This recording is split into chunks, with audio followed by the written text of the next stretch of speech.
طلعنا الآن من منفذ الوديعة، وهذا أول سوق يقابلك وأنت داخل على الجمهورية اليمنية. طبعا طلعنا من المنفذ اليمني والآن ناخذ سلاحنا من أمانات السلاح. هذا طبعا المعدي اللي بيسوق الجيب هذا، وأنا بكون وراه سيارتي في الصحراء اللي بنصورها لكم بعد شوي. الآن ناخذ السلاح ونتوكل على الله. هذه طبعا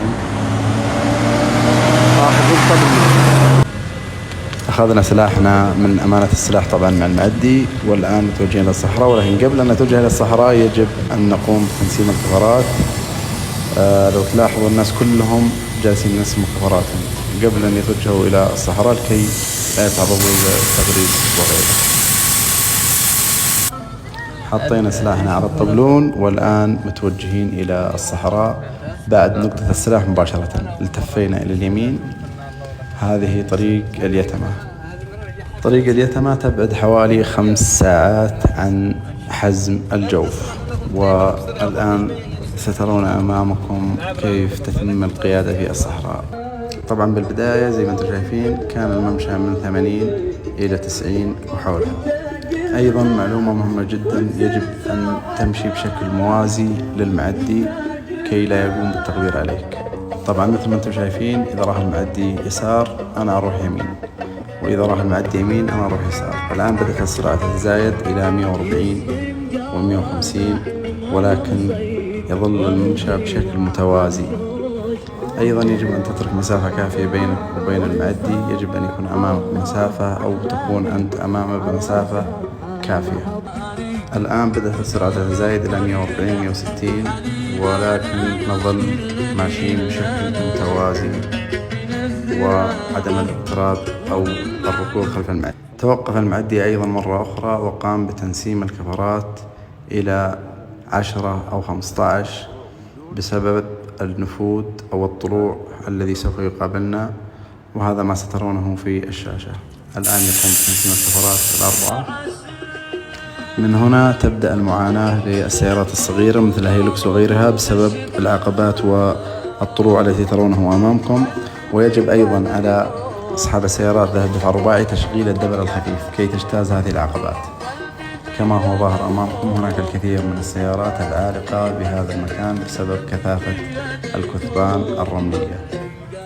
توجهنا إليهم وسألناهم إذا كان بالإمكان مساعدتهم، وإليكم التفاصيل. السلام عليكم. تبون مساعدة شيء؟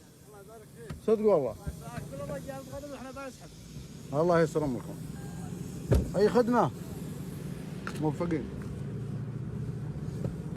بعد أن تأكدنا بعدم احتياجهم للمساعدة قمنا بالانطلاق لتجاوز هذه العقبة. وبعد معاناة شديدة وتحفير وتغريز بحمد الله اجتزنا العقبة بسلام. أيضا تتواجد كثير من السيارات الظاهرة أمامكم للمسافرين والحجاج والمعتمرين، ويعتبرون الطريق هذا المليء بالنفود طريق دولي. وبعد أن تجاوزنا العقبة رجعنا إلى الطرق المفتوحة، وبدأ المعدي يتجاوز السرعة من 160 إلى 170 إلى 180.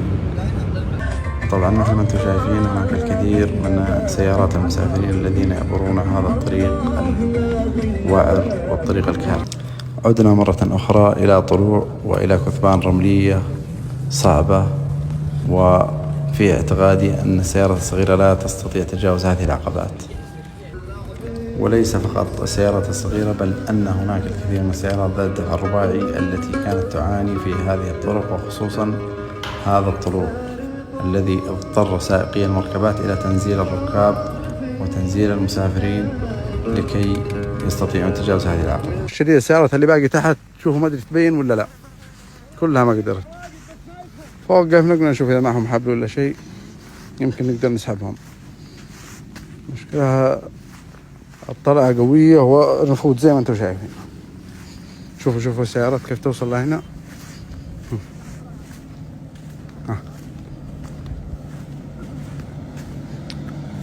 يا الله يا الله يا الله يا الله تصمد.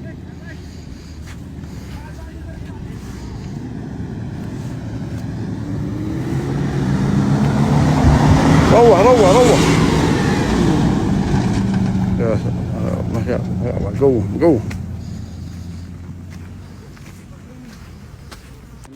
وصلنا إلى نهاية الطريق وقمنا بتعبئة الكفرات بعد تعب وعناء شديد لمدة تجاوزت 5 إلى 6 ساعات. وأخيرا بفضل الله وصلنا إلى الأسفلت الرابط ما بين اليتمة وحزم الجوف.